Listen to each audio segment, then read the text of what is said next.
इस कार्यक्रम की प्रायोजक है सोना ब्यूटी पार्लर सरसीवा। नमस्कार, बहुत स्वागत है ACN 24 न्यूज में। मैं हूं आपके साथ हेमंत। चलिए गौर करते हैं खबरों पर। सारंगढ़ बिलाईगढ़ जिले के कोसीर थाना क्षेत्र से बड़ी खबर सामने आई है। यहां ग्राम पंचायत अंडोला के सचिव बाबूलाल भारती को आंगनबाड़ी कार्यकर्ता ने सार्वजनिक रूप से थप्पड़ मार दिया।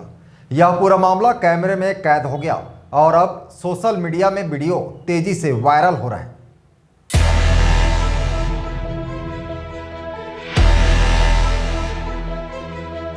बताया जा रहा है कि यह घटना ग्राम सभा के दौरान सरपंच और ग्रामीणों के सामने हुई।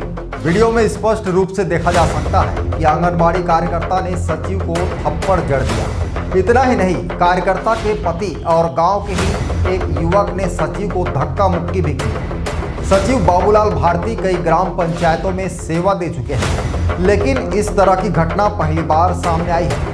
उन्होंने पुलिस अधीक्षक से न्याय की गुहार लगाते हुए दोषियों के खिलाफ FIR दर्ज करने की लिखित शिकायत दी है। Bureau report ACN 24।